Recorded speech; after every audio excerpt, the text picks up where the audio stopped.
Well, new reports suggest that Turkey is harbouring Syrian anti-government fighters.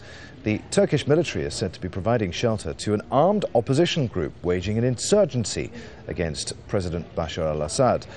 The group calls itself the Free Syrian Army and has already claimed responsibility for killing 9 Syrian soldiers. Turkish officials describe the relationship as purely humanitarian, claiming that the primary concern is the safety of defectors. Relations between the two countries have collapsed since unrest broke out in Syria in March. Since then, the United Nations says that more than 3,000 people have been killed. Joining us now, Louay Safi, who's a part of the Syrian opposition. What do you make of these reports that Turkey's harbouring this Syrian anti-government group, these fighters? Is your group working with the Free Syria Army? Well, there are some contacts. I can't say we are working with them. There are some contacts. The council is still committed to peaceful protests, but against use of violence against the regime at this point. Although there are a lot of demands from inside that these should be changed, but the council is still sticking to peaceful resistance. Okay, so as far as you're concerned, the actions of the Free Syria Army, they're reported to be responsible for the deaths of at least 9 Syrian soldiers, launching attacks, hit-and-run attacks from the Turkish side of the border. That could actually be detrimental to your goal in Syria. Well, I mean, the reports have not been confirmed. What we know about Turkey is that it is not supporting the use of force against Syrian government, but they insist that it is just they are providing shelter.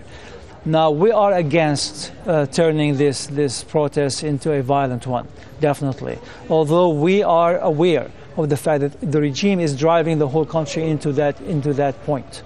So you're making a lot of noise outside of the country then. You're committed to this peaceful transition of power, but what efforts are you making to negotiate with the Syrian government, if any? Well, at this point, really, there is no negotiation at all.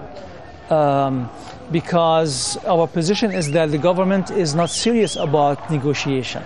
It has not showed any goodwill.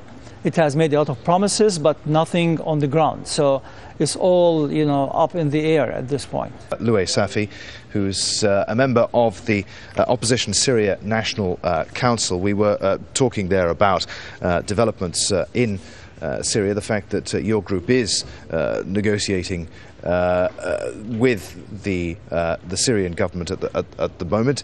Let's talk about the significance of today, this no-fly zone. Do you see Syria heading in the direction, I want to ask you, of what we saw in Libya, the people there calling for the introduction today of a no-fly zone across Syria to protect civilians on the ground who are protesting? This would be a possibility if the regime will continue on the same path. Definitely we don't want to go that way. We think that would be destructive for everybody. And we hold the president, Bashar al-Assad, responsible for, if things will deteriorate further.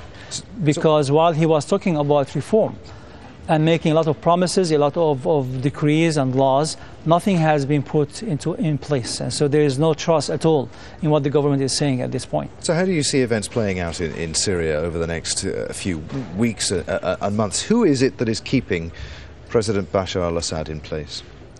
Well, mainly the military. Over the last 40 years, the regime has put special forces that are very loyal to the regime, and these are controlling the whole military, as well as the security apparatus, mainly the mukhabarat, that are really creating terror and fear in the heart of the people. But the people have broken that wall. They are not fearful anymore, and they are determined to gain control over their lives. Okay. Louay Safi, many thanks indeed for being with us.